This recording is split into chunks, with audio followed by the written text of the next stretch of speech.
ದೈನಂದಿನ ಜೀವನದಲ್ಲಿ ಕೆಲವೊಮ್ಮೆ ವಿಪರೀತ ಕೋಪ ಬಂದಾಗ ನಾವು ಎಷ್ಟೇ ಕಂಟ್ರೋಲ್ ಮಾಡೋಕೆ ಟ್ರೈ ಮಾಡಿದ್ರೂ ಬಾಯಿ ತಪ್ಪಿ ಏನಾದ್ರೂ ಹೇಳ್ಬಿಡ್ತೀವಿ ಅಲ್ವಾ? ಹೌದು, ಖಂಡಿತ. ಆಮೇಲೆ ಅರೆ, ನಾನು ಆ ರೀತಿ ಮಾತಾಡಬಾರ್ದಿತ್ತು ಅಂತ ಬಹಳ ಪಶ್ಚಾತ್ತಾಪ ಪಡ್ತೀವಿ. ನಿಜ. ಅಂದ್ರೆ ನಮ್ಮ ಎಮೋಷನ್ಸ್ ಮೇಲೆ ನಮ್ಗೆ ನಿಯಂತ್ರಣವೇ ಇಲ್ವೇನೋ ಅನ್ಸುತ್ತೆ. ಕೋಪ ಅನ್ನೋದು ಒಂದು ಥರ ಬೆಂಕಿ ಇದ್ದಾಗೆ. ಅದು ಮೊದಲು ನಮ್ಮನ್ನೇ ಸುಡುತ್ತೆ, ಆಮೇಲೆ ಬೇರೆಯವ್ರನ್ನು. ಆದರೆ ಈ ಬೆಂಕಿಯನ್ನ ಆರಿಸೋಕೆ ಒಂದು ಮಾಯಾ ಉಂಗುರ ಇದೆ ಅಂದ್ರೆ ನಂಬ್ತೀರಾ? ಒಂದ್ ನಿಮಿಷ, ಮಾಯಾ ಉಂಗುರನ? ಇದೆಂತ ಕಾಲ್ಪನಿಕ ಕತೆ ತರಾನೇ ಕೇಳ್ತಿದೆಯಲ್ಲ. ಕೋಪ ಕಂಟ್ರೋಲ್ ಮಾಡೋಕೆ ಮ್ಯಾಜಿಕ್ ವರ್ಕ್ ಆಗುತ್ತಾ? ಇದು ಕಥೆಯಲ್ಲ, ಇದೊಂದು ಅದ್ಭುತವಾದ ಮನೋವೈಜ್ಞಾನಿಕ ಮತ್ತು ಆಧ್ಯಾತ್ಮಿಕ ಜೀವನ ಪಾಠ. ಗೊತ್ತಾ, ಒಮ್ಮೆ ಒಬ್ಬ ರಾಜನಿದ್ದ. ಅವನಿಗೆ ವಿಪರೀತ ಕೋಪ ಬರ್ತಿರ್ತಿತ್ತು. ಆತನ ರಾಜ್ಯದ ಸಾಧು ಒಬ್ರು ಆತನಿಗೊಂದು ಉಂಗುರ ಕೊಟ್ಟು, ರಾಜನೇ, ನಿನಗೆ ಕೋಪ ಬಂದಾಗೆಲ್ಲ ಈ ಉಂಗುರವನ್ನು ಬಾಯಿಲಿಟ್ಕೋ, ನಿನ್ನ ಕೋಪ ತಕ್ಷಣ ಶಾಂತವಾಗುತ್ತೆ ಅಂತ ಹೇಳಿದ್ರು. ವಾವ್! ಆಮೇ ರಾಜ ಹಾಗೆಯೇ ಮಾಡಿದ. ಆಶ್ಚರ್ಯ ಅಂದ್ರೆ ಆತನ ಕೋಪ ಸಂಪೂರ್ಣ ನಿಯಂತ್ರಣಕ್ಕೆ ಬಂತು. ಓಹೋ, ಅಂದ್ರೆ ಆ ಉಂಗುರದಲ್ಲಿ ಯಾವುದಾದ್ರೂ ರಾಸಾಯನಿಕ ಇತ್ತಾ ಅಥವಾ ಅದು ನಿಜಕ್ಕೂ ಮಾಂತ್ರಿಕ ಶಕ್ತಿ ಹೊಂದಿದ್ದ? ಖಂಡಿತ ಇಲ್ಲ. ವಾಸ್ತವದಲ್ಲಿ ಆ ಉಂಗುರದಲ್ಲಿ ಯಾವುದೇ ಮ್ಯಾಜಿಕ್ ಇರಲಿಲ್ಲ. ಬಾಯಲ್ಲಿ ಉಂಗುರ ಇದ್ದಾಗ ರಾಜನಿಗೆ ಮಾತಾಡಕ್ಕಾಗ್ತಿರ್ಲಿಲ್ಲ ಅಷ್ಟೇ. ಹಾ, ಕರೆಕ್ಟ್. ಹೌದು, ಮೌನವೇ ಆತನ ಕೋಪಕ್ಕೆ ಮದ್ದಾಗಿತ್ತು. ರಿಯಾಕ್ಟ್ ಮಾಡೋ ಆ ಕ್ಷಣವನ್ನು ಮುಂದೂಡೋದೇ ಅಲ್ಲಿನ ಅತಿದೊಡ್ಡ ಮ್ಯಾಜಿಕ್ ಆಡಿತ್ತು. ನಿಜಕ್ಕೂ ಮೌನವೇ ಕ್ರೋಧವನ್ನು ಗೆಲ್ಲುವ ಅಸ್ತ್ರ. ಇದೊಂದು ಆಳವಾದ ಪಾಠ. ಓಂ ಶಾಂತಿ. ಇಂದಿನ ಈ ಅದ್ಭುತವಾದ ಆಳವಾದ ಜ್ಞಾನದ ಚಿಂತನೆಗೆ ಆತ್ಮೀಯರೆಲ್ಲರಿಗೂ ಪ್ರೀತಿಯ ಸ್ವಾಗತ. ಬನ್ನಿ, ಇಂದಿನ ಜ್ಞಾನದ ಮೂಲಗಳಲ್ಲಿ ಅಡಗಿರುವ ರಹಸ್ಯಗಳನ್ನು ಬಿಡಿಸಿ ನೋಡೋಣ. ಓಂ ಶಾಂತಿ. ಖಂಡಿತ ಇಂದಿನ ನಮ್ಮ ಜ್ಞಾನದ ಚಿಂತನೆ ನಮ್ಮನ್ನು ನಮ್ಮ ಆಂತರಿಕ ಶಕ್ತಿಯ ಮೂಲಕ್ಕೆ ಕೊಂಡೊಯ್ತದೆ. ಹೌದು. ಇಂದಿನ ಮುರುಳಿಯ ದಿನಾಂಕ 12 ಆಗಸ್ಟ್ 2026. ಪ್ರಾತಃ ಮುರುಳಿ. ಓಂ ಶಾಂತಿ. ಬಾಪ್ದಾದ ಮಧುಬನ. ಇಂದಿನ ಶೀರ್ಷಿಕೆ ಬಹಳ ಕುತೂಹಲಕಾರಿಯಾಗಿದೆ. ಏನಿದೆ ಶೀರ್ಷಿಕೆ? ಮಧುರ ಮಕ್ಕಳೇ, ನೆನಪಿನಲ್ಲಿರೋದ್ರಿಂದ ಒಳ್ಳೆಯ ದಶೆ ಕುಳಿತುಕೊಳ್ಳುತ್ತದೆ. ಈಗ ನಿಮ್ಮ ಮೇಲೆ ಬೃಹಸ್ಪತಿ ದಶೆ ಇದೆ, ಆದ್ರಿಂದ ನಿಮ್ಮದು ಏರುವ ಕಲಿಯಾಗಿದೆ. ಇಲ್ಲಿ ನನಗೊಂದು ಪ್ರಶ್ನೆ ಕಾಡ್ತಿದೆ. ಜ್ಯೋತಿಷ್ಯದಲ್ಲಿ ಬೃಹಸ್ಪತಿ ದಶೆ ಅಂದ್ರೆ ಗುರುಗ್ರಹದ ಪ್ರಭಾವ ಅಂತಾರೆ. ಆಧ್ಯಾತ್ಮಿಕತೆಯಲ್ಲಿ ಇದರ ಅರ್ಥವೇನು? ಬಾಬಾ ಹೇಳ್ತಾರೆ, ಬೃಹಸ್ಪತಿ ದಶೆ ಅಂದ್ರೆ ಜ್ಯೋತಿಷ್ಯದಲ್ಲಿ ಹೇಳುವ ಭೌತಿಕ ಗ್ರಹಗತಿಯಲ್ಲ. ಇದು ಸ್ವಯಂ ಭಗವಂತನ ಛತ್ರಛಾಯೆ. ಅಂದ್ರೆ ಭಗವಂತನ ಜೊತೆಗಿನ ಕನೆಕ್ಷನ್ ಅಂತನಾ? ಎಕ್ಸಾಕ್ಟ್ಲಿ. ಬೃಹತ್ ಅಂದ್ರೆ ಅತಿ ದೊಡ್ಡದು, ಪತಿ ಅಂದ್ರೆ ರಕ್ಷಕ ಅಥವಾ ತಂದೆ. ಯಾವಾಗ ನಾವು ಆ ಪರಮಾತ್ಮನ ನೆನಪಿನಲ್ಲಿರ್ತೀವೋ ಆಗ ನಮ್ಮ ಮೇಲೆ ಆತನ ದಿವ್ಯ ಮಾರ್ಗದರ್ಶನದ ದಶೆ ಇರುತ್ತೆ. ನೆನಪು ನಮ್ಮನ್ನು ಸದಾ ಏರುವ ಕಲೆಯತ್ತ ಕೊಂಡೊಯ್ಯುತ್ತೆ. ಓಹೋ. ಇಲ್ಲಿ ಮುರುಳಿಯಲ್ಲಿ ಒಂದು ಪ್ರಶ್ನೆ ಇದೆ. ಒಂದು ವೇಳೆ ಯೋಗದ ಮೇಲೆ ಪೂರ್ಣ ಗಮನವಿಲ್ಲದಿದ್ರೆ ನಡೆಯುತ್ತಾ ಮಾಯೆಯ ಪ್ರವೇಶತೆ ಆಗ್ಬಿಡ್ತದೆ, ಬಿದ್ದು ಹೋಗ್ತಾರೆ, ದೇಹಾಭಿಮಾನಿಗಳಾಗಿ ಅನೇಕ ತಪ್ಪುಗಳನ್ನು ಮಾಡ್ತಾ ಇರ್ತಾರೆ. ಮಾಯೆಯು ಉಲ್ಟಾ ಕರ್ಮ ಮಾಡಿಸ್ತಾ ಇರ್ತದೆ, ಪತಿತರನ್ನಾಗ್ ಮಾಡ್ಬಿಡ್ತದೆ. ಇಲ್ಲಿ ಬಾಬಾ ಹೇಳ್ತಾರೆ, ದೈನಂದಿನ ಜೀವನದಲ್ಲಿ ಯೋಗದ ಕೊರತೆಯಾದಾಗ ನಾವು ಚಿಕ್ಕ ಪುಟ್ಟ ವಿಷಯಗಳಿಗೂ ಕೋಪಗೊಳ್ತೀವಿ. BK ಶಿವಾನಿ ದೀದಿಯವರು ಹೇಳೋ ಹಾಗೆ, ಫೋನ್ ಬ್ಯಾಟರಿ ಡಿಸ್ಚಾರ್ಜ್ ಆದಾಗ ಕಿರಿಕಿರಿ ಆಗುತ್ತಲ್ವಾ, ಹಾಗೆ. ಹೌದಲ್ವಾ? ಅದಕ್ಕೆ ಮುರಳಿಯಲ್ಲಿ ಉತ್ತರ ಹೀಗಿದೆ. ನಿರಂತರ ನೆನಪಿನಲ್ಲಿರಲು ಬಾಯಲ್ಲಿ ಉಂಗುರವನ್ನು ಹಾಕಿಕೊಳ್ಳಿ. ಕ್ರೋಧ ಮಾಡಬೇಡಿ. ದೇಹಸಹಿತ ಎಲ್ಲವನ್ನೂ ಮರೆತು ನಾನಾತ್ಮ ಪರಮಾತ್ಮನ ಮಗುವಾಗಿದ್ದೇನೆ ಎಂಬ ಅಭ್ಯಾಸ ಮಾಡಿರಿ. ಯೋಗ ಬಲದಿಂದ ಯಾವ ಯಾವ ಪ್ರಾಪ್ತಿಗಳಾಗುತ್ತವೆ ಅವನ್ನು ಸ್ಮೃತಿಯಲ್ಲಿಟ್ಟುಕೊಳ್ಳಿ. ಹೌದು, ಬಾಬಾ ಹೇಳ್ತಾರೆ, ನಾವು ನಮ್ಮನ್ನು ಆತ್ಮ ಅಂತ ನೆನಪು ಮಾಡ್ಕೊಂಡ್ರೆ ಬ್ಯಾಟರಿ ಚಾರ್ಜ್ ಆಗುತ್ತೆ. ಟ್ರಾಫಿಕಲ್ಲಿ ಅಥವಾ ಒತ್ತಡದಲ್ಲಿದ್ದಾಗ ತಕ್ಷಣ ರಿಯಾಕ್ಟ್ ಮಾಡದೆ ಒಂದು ಕ್ಷಣ ವಿರಾಮ ತಗೊಂಡ್ರೆ ಅದೇ ಬಾಯಿಯಲ್ಲಿ ಉಂಗುರ. ಖಂಡಿತ ಇದು ಆಚರಣೆಗೆ ತರಲೇಬೇಕಾದ ವಿಷಯ. ಈಗ ಮೂಲ ಪಠ್ಯದ ಆಳ ಕೇಳಿಯೋಣ. ಇಂದಿನ ಗೀತೆ ಓಂ ನಮಃ ಶಿವಾಯ. ಆರಂಭದ ಸಾಲುಗಳು ಹೀಗಿವೆ. ಓಂ ಶಾಂತಿ. ಮಧುರಾತಿ ಮಧುರ ಆತ್ಮಿಕ ಮಕ್ಕಳು ತಮ್ಮ ಆತ್ಮಿಕ ತಂದೆ ಶಿವಬಾಬಾರವರ ಮಹಿಮೆಯನ್ನು ಕೇಳಿದಿರಿ. ಯಾವಾಗ ಪಾಪವು ಹೆಚ್ಚುವುದೋ, ಅರ್ಥಾತ್ ಮನುಷ್ಯರು ಪಾಪಾತ್ಮರಾಗಿ ಬಿಡುವರೋ, ಆಗಲೇ ಪತಿತ ಪಾವನ ತಂದೆಯೂ ಬರುತ್ತಾರೆ. ತಂದೆಯು ಪತಿತರನ್ನು ಪಾವನರನ್ನಾಗಿ ಮಾಡುತ್ತಾರೆ. ಇಲ್ಲಿ ಜಗತ್ತಿನಲ್ಲಿ ಪಾಪ ಹೆಚ್ಚಾಗುವವರೆಗೂ ಭಗವಂತ ಕಾಯ್ಬೇಕಾ ಅನ್ನೋ ಡೌಟ್ ಬರುತ್ತೆ. ಇದು ಸಹಜವಾದ ಪ್ರಶ್ನೆ. ಆದರೆ ಬಾಬಾ ಹೇಳ್ತಾರೆ, ಈ ಜಗತ್ತು ಒಂದು ನಿರ್ದಿಷ್ಟ ಚಕ್ರದಲ್ಲಿ ನಡೆಯುತ್ತೆ. ಹಗಲಿನ ನಂತರ ರಾತ್ರಿ ಬರುವಂತೆ. ಯಾವಾಗ ನಕಾರಾತ್ಮಕತೆ ವಿಪರೀತ ಆಗುತ್ತೋ ಆಗ ಮನುಷ್ಯನಿಗೆ ಸಹಾಯದ ಅಗತ್ಯ ಹೆಚ್ಚು. ಆಗ ಸ್ವಯಂ ಭಗವಂತನೇ ಬರ್ತಾನೆ. ಆಹಾ, ಮುಂದಿನ ಸಾಲುಗಳು ಹೀಗಿವೆ. ಆ ಬೇಹದ್ದಿನ ತಂದೆಗೆ ಮಹಿಮೆಯಿದೆ, ಅವರಿಗೆ ವೃಕ್ಷಪತಿಯಂತಲೂ ಹೇಳಲಾಗುತ್ತದೆ. ಈ ಸಮಯದಲ್ಲಿ ಬೇಹದ್ದಿನ ತಂದೆಯ ನೆನಪು, ಬೇಹದ್ದಿನ ಬೃಹಸ್ಪತಿ ದಶೆಯು ನಿಮ್ಮ ಮೇಲೆ ಕುಳಿತುಕೊಂಡಿದೆ. ವಿಶೇಷವಾಗಿ 2 ಶಬ್ದಗಳಿರುತ್ತವೆ ಅಲ್ಲವೇ? ಇದರ ಅರ್ಥವೂ ಸಹ ಇಲ್ಲಿಯೇ ಸಿದ್ಧವಾಗುತ್ತದೆ. ಇಲ್ಲಿ ಬಾಬಾ ಹೇಳ್ತಾರೆ, ಮನುಷ್ಯಕುಲ ಅನ್ನೋ ಮರಕ್ಕೆ ಭಗವಂತನೇ ಬೀಜ ಅಥವಾ ವೃಕ್ಷಪತಿ. ಆತನ ಮಾರ್ಗದರ್ಶನ ಸಿಕ್ಕಾಗ ನಮಗೆ ಅನಂತ ಖುಷಿ ಸಿಗುತ್ತೆ. ಪಠ್ಯದಲ್ಲಿ ಮುಂದಿದೆ, ಬೃಹಸ್ಪತಿ ದಶೆಯಿಂದ ವಿಶೇಷವಾಗಿ ಭಾರತವು ಜೀವನ್ಮುಕ್ತನಾಗುತ್ತದೆ, ಅರ್ಥಾತ್ ತನ್ನ ಸ್ವರಾಜ್ಯ ಪದವಿಯನ್ನು ಪಡೆಯುತ್ತೀರಿ, ಏಕೆಂದರೆ ಯಾವ ತಂದೆಗೆ ಸತ್ಯವೆಂದು ಹೇಳುತ್ತಾರೆಯೋ ಅವರೇ ಬಂದು ನಿಮ್ಮನ್ನು ನರನಿಂದ ನಾರಾಯಣನಾಗಿ ಮಾಡುತ್ತಾರೆ. ವಾವ್! ಬಾಬಾ ಹೇಳ್ತಾರೆ, ನರನಿಂದ ನಾರಾಯಣ ಅನ್ನೋದು ಕಥೆಯಲ್ಲ, ಇದು ನಮ್ಮ ಸ್ವಭಾವದ ಪರಿವರ್ತನೆ. ನಾವು ದೈವಿ ಗುಣ ಅಳವಡಿಸಿಕೊಂಡಾಗ ಶ್ರೇಷ್ಠತೆಯ ಉತ್ತುಂಗಕ್ಕೆ ಏಳ್ತೇವೆ. ನಿಜ. ಮುಂದಿನ ಸಾಲು ನೋಡಿ, ಬಾಕಿ ಯಾರೆಲ್ಲರೂ ಇದ್ದಾರೆಯೋ ಅವರು ನಂಬರ್ವಾರ್ ತಮ್ಮ ತಮ್ಮ ಧರ್ಮದ ವಿಭಾಗದಲ್ಲಿ ಹೋಗಿ ಕುಳಿತುಕೊಳ್ಳುತ್ತಾರೆ ಮತ್ತು ನಂಬರ್ವಾರ್ ಆಗಿ ಬರುತ್ತಾರೆ. ಕಲಿಯುಗದ ಅಂತ್ಯದವರೆಗೂ ಬರುತ್ತಾ ಇರುತ್ತಾರೆ. ಪ್ರತಿಯೊಂದು ಆತ್ಮನಿಗೆ ತನ್ನ ಧರ್ಮದಲ್ಲಿ ತನ್ನದೇ ಆದ ಪಾತ್ರವೂ ಸಿಕ್ಕಿದೆ. ರಾಜ್ಯದಲ್ಲಿ ರಾಜನಿಂದ ಹಿಡಿದು ಪ್ರಜೆಗಳವರೆಗೆ ಎಲ್ಲರಿಗೆ ತಮ್ಮ ಪಾತ್ರವೂ ಸಿಕ್ಕಿದೆ. ನಾಟಕ ಇರುವುದೇ ರಾಜನಿಂದ ಹಿಡಿದು ಪ್ರಜೆಯ ತನಕ. ಎಲ್ಲರೂ ತಮ್ಮ ಪಾತ್ರವನ್ನ ಅಭಿನಯಿಸಲಾಗ್ತದೆ. ಅಂದ್ರೆ ಎಲ್ಲರ ಪಾತ್ರ ಮೊದಲೇ ಫಿಕ್ಸ್ ಆಗಿದ್ಯಾ? ಹೌದು.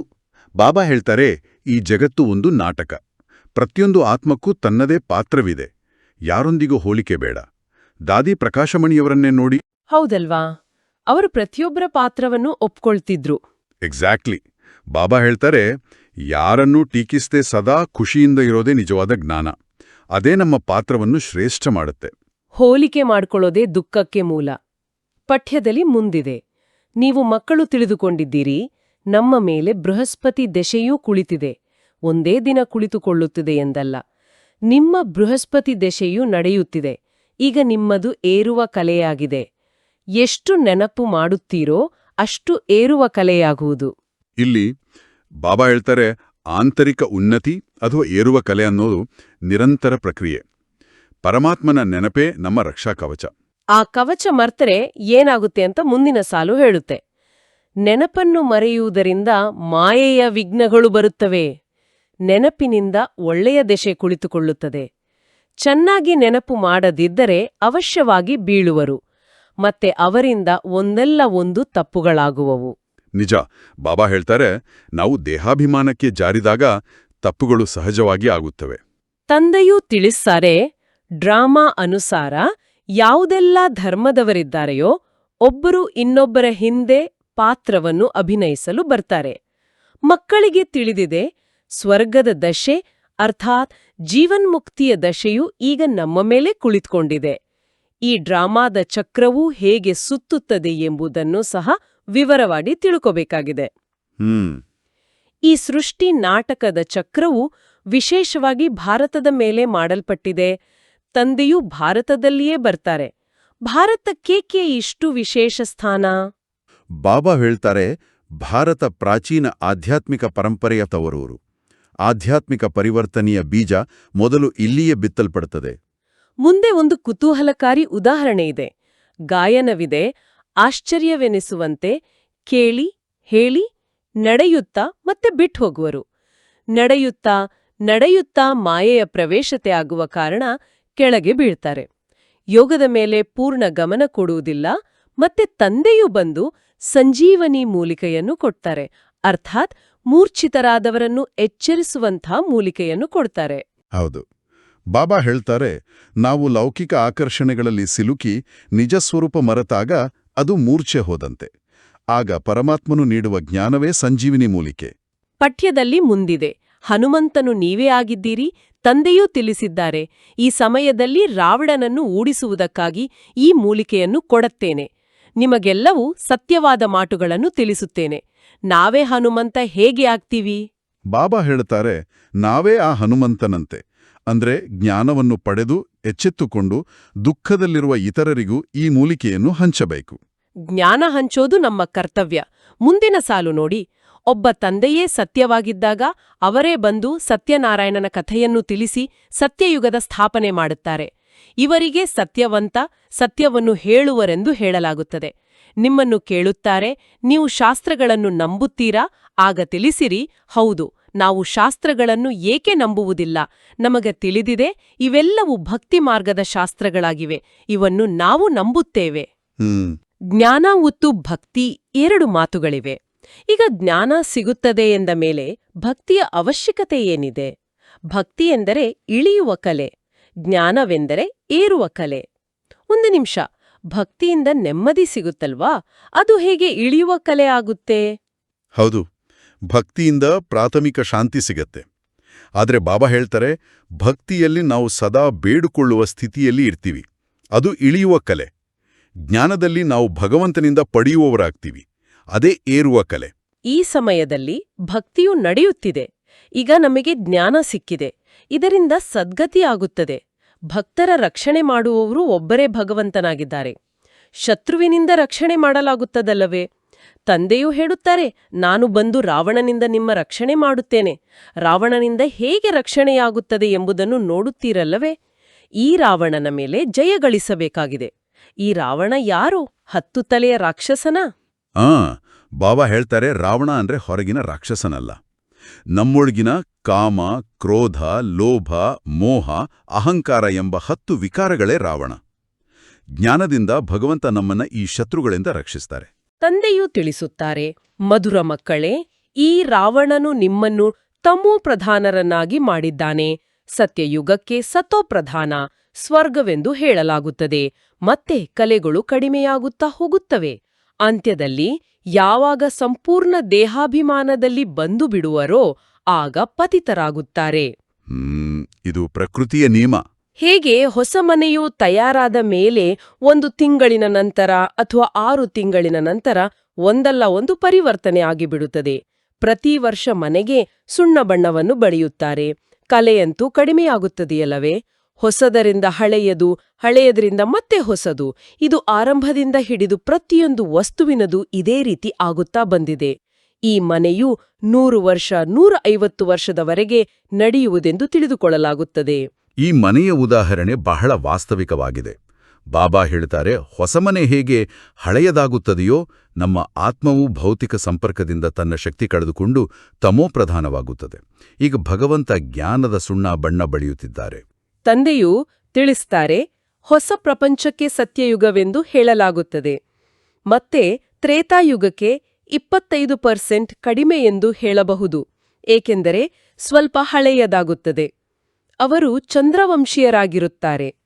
ಅವರಿಗೆ ಕ್ಷತ್ರಿಯರ ಚಿಹ್ನೆಗಳನ್ನು ತೋರಿಸುತ್ತಾರೆ, ಏಕೆಂದರೆ ಹೊಸ ಪ್ರಪಂಚಕ್ಕೆ ಯೋಗ್ಯರಲ್ಲ.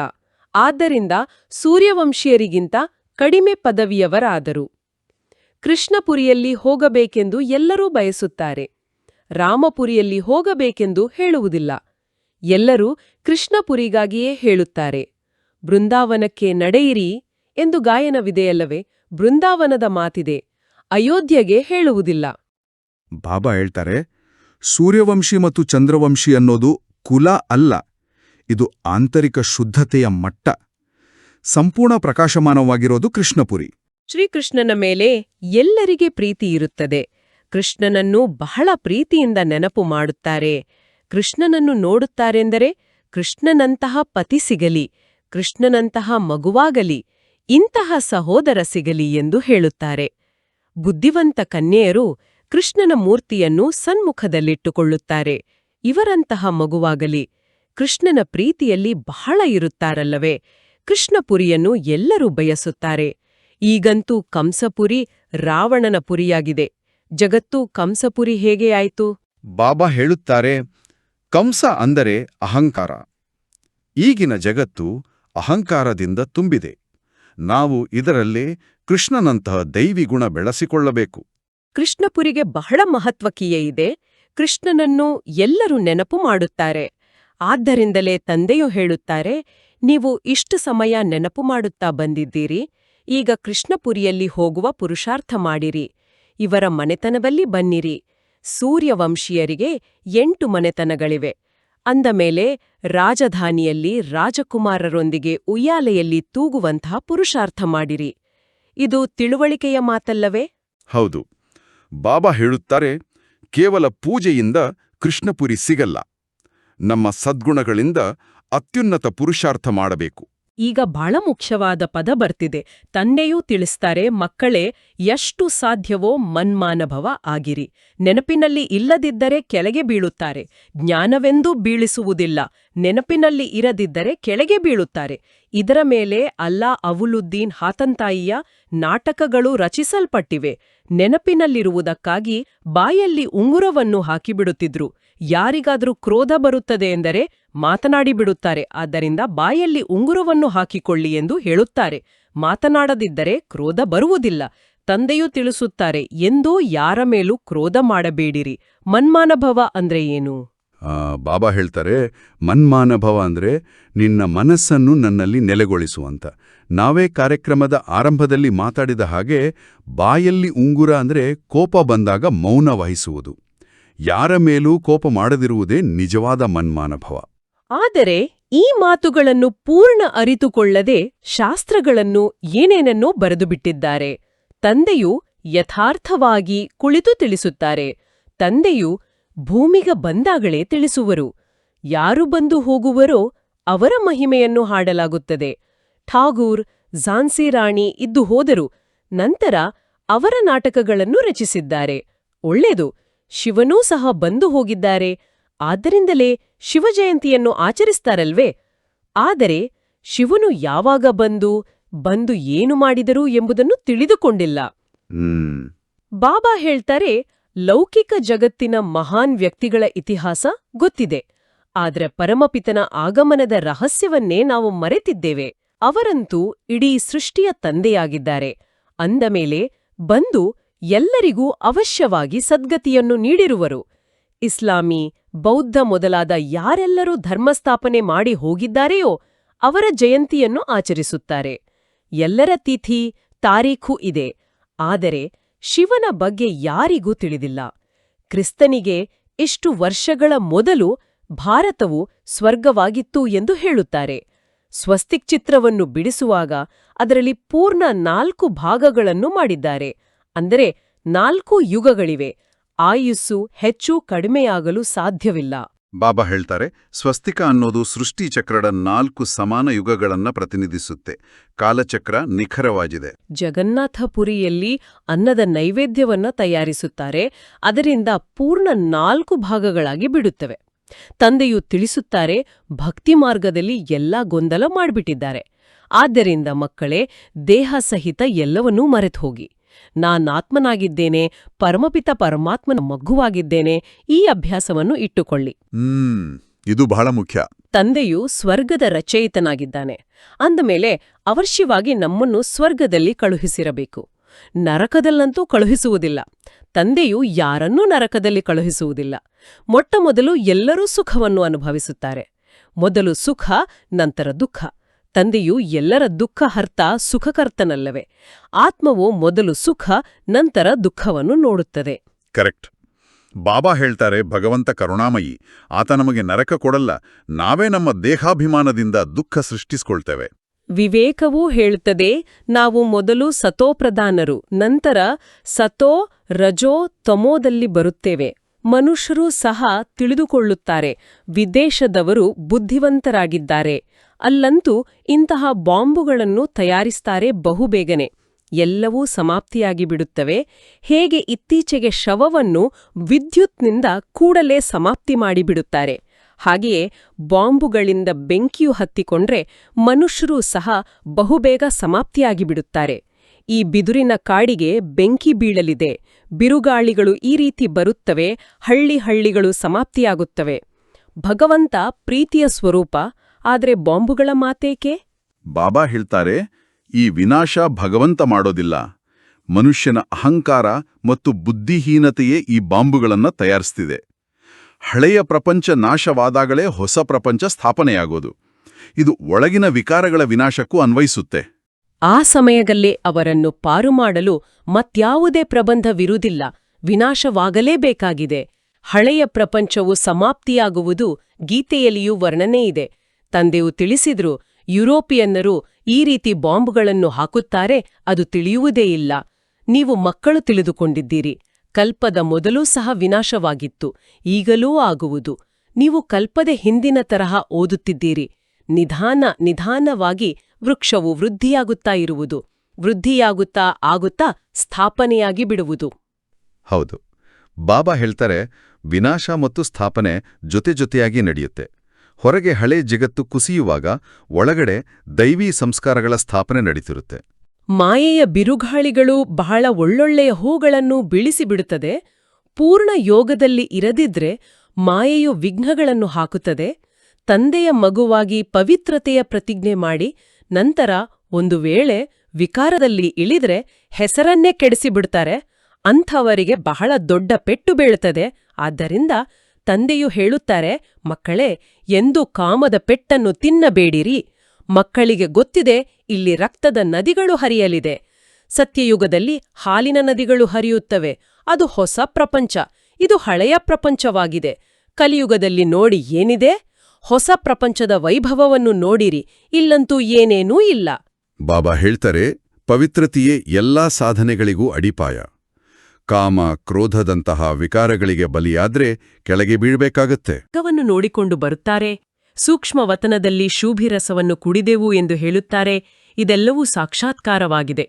ತಿಳಿಸುತ್ತಾರೆ, ನಾವು ಮೂಲವತನಕ್ಕೆ ಹೋಗ್ತೇವೆ. ತಂದೆಯು ಅಲ್ಲಿಂದ ವೈಕುಂಠಕ್ಕೆ ಕಳುಹಿಸುತ್ತಾರೆ. ಇವೆಲ್ಲ ಸಾಕ್ಷಾತ್ಕಾರಗಳು. ಡ್ರಾಮಾದಲ್ಲಿ ನಿಗದಿಯಾಗಿದೆ, ಇದರಿಂದ ಏನು ಸಿಗುವುದಿಲ್ಲ.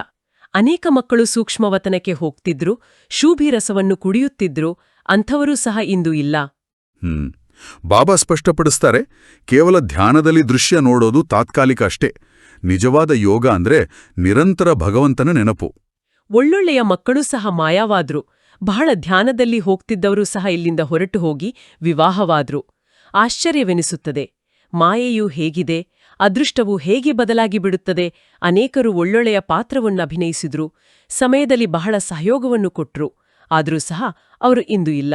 ಆದ್ದರಿಂದ ತಂದೆಯು ತಿಳಿಸುತ್ತಾರೆ, ಹೇ ಮಾಯೆ, ನೀನು ಬಹಳ ಶಕ್ತಿಶಾಲಿಯಾಗಿದ್ಯಾ. ಮಾಯೆಯೊಂದಿಗೆ ನಿಮ್ಮ ಯುದ್ಧ ನಡೆಯುತ್ತದೆ. ಇದಕ್ಕೆ ಯೋಗಬಲದ ಯುದ್ಧವೆಂದು ಹೇಳಲಾಗುತ್ತದೆ. ಯೋಗಬಲದಿಂದ ಏನು ಪ್ರಾಪ್ತಿಯಾಗುತ್ತದೆ ಎಂಬುದು ಯಾರಿಗೂ ತಿಳಿದಿಲ್ಲ. ಬಾಬಾ ಹೇಳ್ತಾರೆ, ಮಾಯೆ ಬಹಳ ಶಕ್ತಿಶಾಲಿ. ಆಳವಾದ ಯೋಗಬಲದಿಂದ ಮಾತ್ರ ನಾವು ಮಾಯೆಯ ಜೊತೆ ಹೋರಾಡಿ ಗೆಲ್ಲಬಹುದು. ಕೇವಲ ಭಾರತದ ಪ್ರಾಚೀನ ಯೋಗವೆಂದು ಹೇಳುತ್ತಾರೆ. ಮಧುರಾತಿ ಮಧುರ ಮಕ್ಕಳಿಗೆ ಯೋಗದ ಬಗ್ಗೆ ತಿಳಿಸಲಾಗಿದೆ. ಪ್ರಾಚೀನ ರಾಜಯೋಗವೆಂದು ಗಾಯನವಿದೆ. ಯಾರೆಲ್ಲರೂ ತತ್ವಜ್ಞಾನಿಗಳಿದ್ದಾರೆಯೋ ಅವರಲ್ಲಿ ಈ ಆಧ್ಯಾತ್ಮಿಕ ಜ್ಞಾನವಿಲ್ಲ. ಆತ್ಮಿಕ ತಂದೆಯ ಜ್ಞಾನಸಾಗರನಾಗಿದ್ದಾರೆ. ಅವರಿಗೆ ಶಿವಾಯ ನಮಃ ಎಂದು ಹಾಡುತ್ತಾರೆ. ಅವರ ಮಹಿಮೆಯ ಗಾಯನವಿದೆ.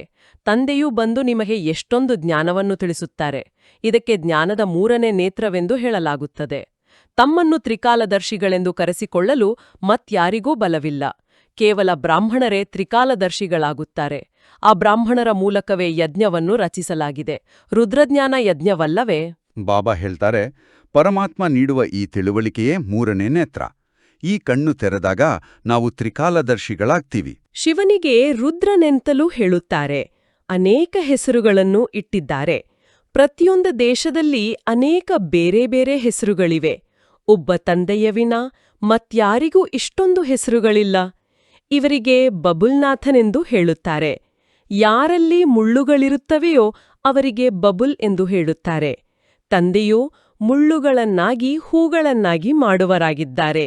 ಆದ್ದರಿಂದ ಅವರಿಗೆ ಬಬುಲ್ನಾಥನೆಂದು ಹೆಸರಿಟ್ಟಿದ್ದಾರೆ. ಖಂಡಿತ. ಬಾಬಾ ಹೇಳ್ತಾರೆ, ನಮ್ಮೊಳಗಿನ ಕೋಪ, ಅಹಂಕಾರ ಅನ್ನೋ ಮುಳ್ಳುಗಳನ್ನ ಭಗವಂತ ತನ್ನ ಜ್ಞಾನದಿಂದ ಹೂಗಳನ್ನಾಗಿ ಮಾಡ್ತಾನೆ. ಅದೇ ಬಬುಲ್ನಾಥ. ಬಾಂಬೆಯಲ್ಲಿ ಬಹಳ ದೊಡ್ಡ ಮೇಳವಾಗುತ್ತದೆ. ಅರ್ಥವನ್ನು ತಿಳಿದುಕೊಂಡಿಲ್ಲ. ತಂದೆಯೂ ತಿಳಿಸುತ್ತಾರೆ. ಅವರ ನಿಜವಾದ ಹೆಸರಾಗಿದೆ ಶಿವ. ವ್ಯಾಪಾರಿಗಳು ಸಹ ಬಿಂದುವನ್ನು ಶಿವ ಎಂದು ಹೇಳುತ್ತಾರೆ. 1, 2 ಎಂದು ಎಣಿಕೆ ಮಾಡುವಾಗ 10ರವರೆಗೆ ಬಂದಾಗ ಶಿವ ಎಂದು ಹೇಳುತ್ತಾರೆ. ತಂದೆಯೂ ತಿಳಿಸುತ್ತಾರೆ, ನಾನು ನಕ್ಷತ್ರ ಬಿಂದುವಾಗಿದ್ದೇನೆ. ಅನೇಕರು ಹೀಗೆ ಡಬಲ್ ತಿಲಕವನ್ನಿಟ್ಟುಕೊಳ್ಳುತ್ತಾರೆ. ಮಾತಾ ಮತ್ತು ಪಿತಾ, ಜ್ಞಾನಸೂರ್ಯ ಜ್ಞಾನಚಂದ್ರಮನ ಚಿಹ್ನೆಯಾಗಿದೆ, ಅವರಿಗೆ ಅರ್ಥವೂ ಗೊತ್ತಿಲ್ಲ ಅಂದಾಗ ತಂದೆಯೇ ಯೋಗದ ಬಗ್ಗೆ ತಿಳಿಸುತ್ತಿದ್ದರು. ಬಾಬಾ ಹೇಳ್ತಾರೆ, ಪರಮಾತ್ಮನ ನಿಜವಾದ ಸ್ವರೂಪ ಜ್ಯೋತಿರ್ಬಿಂದು. ಆತನೇ ನಮ್ಮ ಮಾತಾ ಪಿತಾ ಜ್ಞಾನಸೂರ್ಯ. ಯೋಗವೂ ಎಷ್ಟು ಪ್ರಸಿದ್ಧಿಯಾಗಿದೆ. ಈಗ ನೀವು ಮಕ್ಕಳು ಯೋಗ ಶಬ್ದವನ್ನು ಬಿಟ್ಟುಬಿಡಿ, ನೆನಪು ಮಾಡಿರಿ. ತಂದೆಯು ಹೇಳುತ್ತಾರೆ, ಯೋಗ ಶಬ್ದದಿಂದ ತಿಳಿದುಕೊಳ್ಳುವುದಿಲ್ಲ, ನೆನಪು ಎಂದು ಹೇಳಿದರೆ ತಿಳಿದುಕೊಳ್ಳುತ್ತಾರೆ. ತಂದೆಯನ್ನು ಬಹಳ ನೆನಪು ಮಾಡಬೇಕಾಗಿದೆ. ಅವರಿಗೆ ಪ್ರಿಯತಮನೆಂದಲೂ ಹೇಳಲಾಗುತ್ತದೆ. ಪಟ್ಟದ ರಾಣಿಯರನ್ನಾಗಿ ಮಾಡುತ್ತಾರಲ್ಲವೇ, ವಿಶ್ವದ ರಾಜಧಾನಿಯ ಆಸ್ತಿಯನ್ನು ಕೊಡುತ್ತಾರೆ. ಸತ್ಯಯುಗದಲ್ಲಿ ಒಬ್ಬ ತಂದೆ ಇರುತ್ತಾರೆ. ಭಕ್ತಿಯಲ್ಲಿ 2 ತಂದೆಯರು ಮತ್ತು ಜ್ಞಾನಮಾರ್ಗದಲ್ಲಿ ಈಗ ನಿಮಗೆ 3 ತಂದೆಯರಿದ್ದಾರೆ. ಎಷ್ಟು ವಿಚಿತ್ರವಾಗಿದೆ! ನೀವು ಅರ್ಥಸಹಿತವಾಗಿ ತಿಳಿದುಕೊಂಡಿದ್ದೀರಿ. ಸತ್ಯಯುಗದಲ್ಲಿ ಎಲ್ಲರೂ ಸುಖಿಯಾಗಿರುತ್ತಾರೆ, ಆದ್ದರಿಂದ ಪಾರಲೌಕಿಕ ತಂದೆಯನ್ನು ಅರಿತುಕೊಂಡೇ ಇರುವುದಿಲ್ಲ. ಈಗ ನೀವು 3 ತಂದೆಯರನ್ನು ಅರಿತುಕೊಂಡಿದ್ದೀರಿ. ಎಷ್ಟು ಸಹಜವಾಗಿ ತಿಳಿದುಕೊಳ್ಳುವ ಮಾತುಗಳಾಗಿವೆ. 1 ನಿಮಿಷ, 3 ತಂದೆಯರು ಯಾರು? ಬಾಬಾ ಹೇಳ್ತಾರೆ, ಜ್ಞಾನ ಮಾರ್ಗದಲ್ಲಿ ನಮಗೆ 3 ತಂದೆಯರು. ಈ ದೇಹ ಕೊಟ್ಟ ಲೌಕಿಕ ತಂದೆ, ಜ್ಞಾನ ನೀಡುವ ಪ್ರಜಾಪಿತ ಬ್ರಹ್ಮ ಮತ್ತು ಪರಮಪಿತ ಶಿವ. ಒಳ್ಳೆಯದು. ಮಧುರಾತಿಮಧುರ ಅಗಲಿ ಹೋಗಿ ಮರಳಿ ಸಿಕ್ಕಿರುವ ಮಕ್ಕಳ ಪ್ರತಿ ಮಾತಾಪಿತಾ ಬಾಪ್ತಾದವರ ನೆನಪು, ಪ್ರೀತಿ ಹಾಗೂ ಸುಪ್ರಭಾತ. ಆತ್ಮಿಕ ಮಕ್ಕಳಿಗೆ ಆತ್ಮಿಕ ತಂದೆಯ ನಮಸ್ತೆ. ಎಂತಹ ಆತ್ಮೀಯವಾದ ನಮಸ್ತೆ. ಈಗ ಧಾರಣೆಗಾಗಿ ಮುಖ್ಯ ಸಾರವನ್ನು ನೋಡೋಣ. 1. ನೆನಪಿನಲ್ಲಿರಲು ಬಾಯಿಂದ ಯಾವನ್ನೂ ಮಾತನಾಡಬೇಡಿರಿ. ಬಾಯಲ್ಲಿ ಉಂಗುರವನ್ನು ಹಾಕಿಕೊಳ್ಳಿ, ಆಗ ಕ್ರೋಧವು ಸಮಾಪ್ತಿಯಾಗುವುದು. ಯಾರ ಮೇಲೂ ಕ್ರೋಧ ಮಾಡಬಾರದು. 2. ಈಗ ಈ ದುಃಖಧಾಮಕ್ಕೆ ಬೆಂಕಿ ಬೀಳಲಿದೆ, ಆದ್ದರಿಂದ ಇದನ್ನು ಮರೆತು ಹೊಸ ಪ್ರಪಂಚವನ್ನು ನೆನಪು ಮಾಡಬೇಕಾಗಿದೆ. ತಂದೆಯೊಂದಿಗೆ ಯಾವ ಪವಿತ್ರರಾಗಿರುವ ಪ್ರತಿಜ್ಞೆ ಮಾಡಿದ್ದೀರೋ ಅದರಲ್ಲಿ ಪಕ್ಕಾ ಇರಬೇಕಾಗಿದೆ. ಖಂಡಿತ. ದೈನಂದಿನ ಜೀವನದಲ್ಲಿ ಯಾರಾದರೂ ಪ್ರಚೋದಿಸಿದಾಗ ಆ ಕಥೆಯ ರಾಜನಂತೆ ಮೌನದ ಉಂಗುರ ಧರಿಸಬೇಕು. ಇಂದಿನ ವರದಾನ, ನಿರಾಕಾರಿ ಸ್ಥಿತಿಯ ಅಭ್ಯಾಸದ ಮೂಲಕ ನಾನೆಂಬುದನ್ನು ಸಮಾಪ್ತಿಗೊಳಿಸುವ ನಿರಹಂಕಾರಿ ಭವ. ಇದರ ವಿವರಣೆ ಹೀಗಿದೆ. ವರ್ತಮಾನ ಸಮಯದಲ್ಲಿ ಅತಿ ಸೂಕ್ಷ್ಮ ಮತ್ತು ಸುಂದರವಾದ ಎಳೆ ಈ ನಾನು ಎನ್ನುವುದಾಗಿದೆ.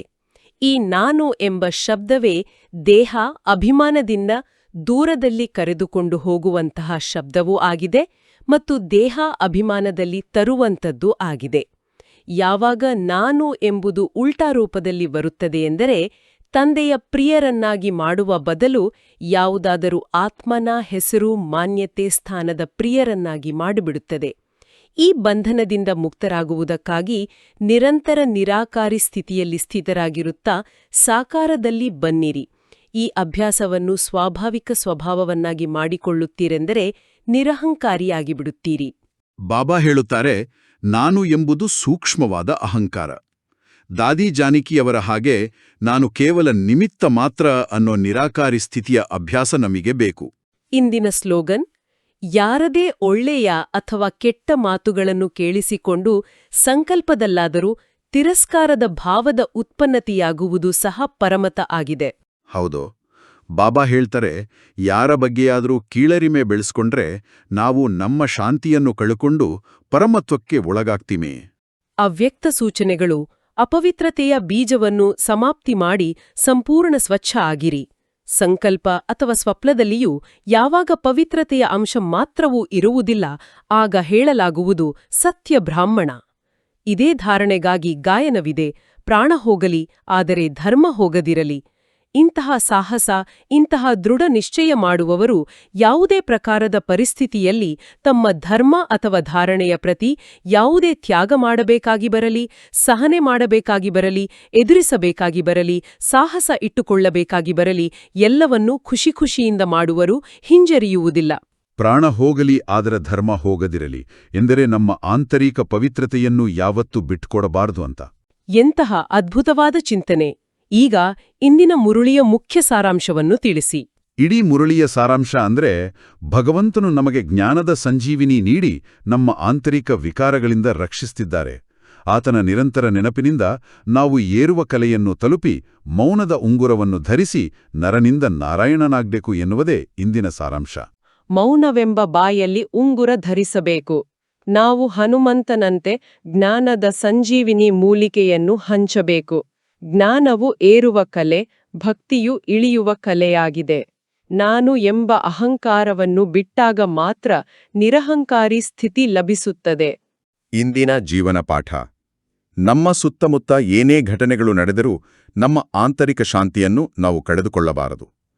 ಕೋಪದ ಪ್ರಚೋದನೆ ಸಿಕ್ಕಾಗ ತಕ್ಷಣ ಪ್ರತಿಕ್ರಿಯಿಸದೆ ಕೇವಲ ಒಂದು ಕ್ಷಣ ವಿರಾಮ ತೆಗೆದುಕೊಂಡು ಭಗವಂತನನ್ನು ನೆನಪು ಮಾಡಿಕೊಳ್ಳೋಣ. ಆತ್ಮೀಯರೇ, ಇಂದು ಇಡೀ ದಿನ ಈ ಒಂದು ಸಂಕಲ್ಪವನ್ನು ಮಾಡೋಣ.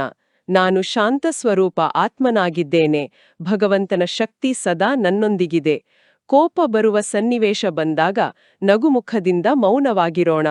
ಆದರೆ ಹೋಗುವ ಮುನ್ನ ನಮ್ಮ ಕಡೆಯಿಂದ ಒಂದು ಚಿಂತನೆ. ಇಂದು ಆ ಮಾಯಾ ಉಂಗುರವನ್ನು ಧರಿಸಿದಾಗ ಆ ಮೌನ ಪ್ರೀತಿಯಿಂದ ಬಂದಿದೆಯೋ ಅಥವಾ ನಾನು ಇವರಿಗಿಂತ ಶ್ರೇಷ್ಠ ಎಂಬ ಅಹಂಕಾರದಿಂದ ಬಂದಿದೆಯೋ? ನೆನಪಿಡಿ, ಅಹಂಕಾರವಿಲ್ಲದ ಮೌನವೇ ನಿಜವಾದ ಶಾಂತಿ. ಈ ಬಗ್ಗೆ ಯೋಚಿಸುತ್ತಿರಿ. ಎಲ್ಲರಿಗೂ ಶುಭ ದಿನ. ಓಂ ಶಾಂತಿ. ಓಂ ಶಾಂತಿ.